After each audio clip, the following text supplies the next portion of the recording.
एक बार एक राजा के महल में एक व्यापारी दो गायों को लेकर आया। दोनों ही स्वस्थ, सुंदर व दिखने में लगभग एक जैसी थी। व्यापारी ने राजा से कहा, महाराज, ये दोनों गायें माँ बेटी हैं, परंतु मुझे ये नहीं पता कि दोनों में माँ कौन है और बेटी कौन है। मैं इसलिए नहीं जान पाया क्योंकि दोनों में कोई विशेष अंतर नहीं है। मैंने अनेक स्थानों पर लोगों से ये पूछा, किंतु कोई भी इन दोनों में माँ बेटी की पहचान नहीं कर पाया।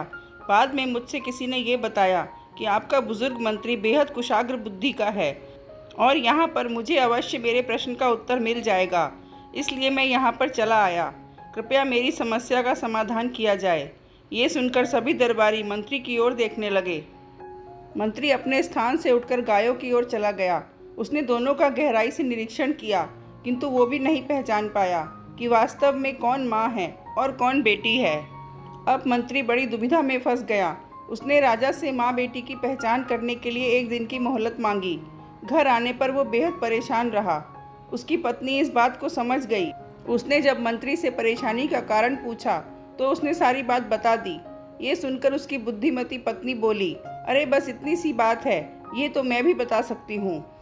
अगले दिन मंत्री अपनी पत्नी को वहाँ अपने साथ लेकर गया जहाँ गायें बंधी थीं। मंत्री की पत्नी ने दोनों गायों के आगे अच्छा भोजन रखा। कुछ ही देर बाद उसने माँ व बेटी में अंतर बता दिया। लोग चकित रह गए। राजा ने पूछा कि उसने कैसे पहचाना कि कौन माँ है और कौन बेटी है।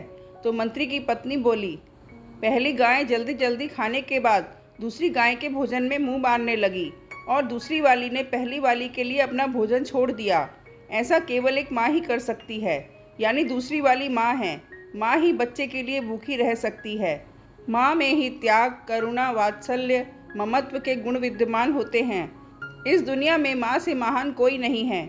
माँ के चरणों में भगवान को भी झुकना पड़ता है। माँ ममता का सागर नहीं बल्कि महासागर है।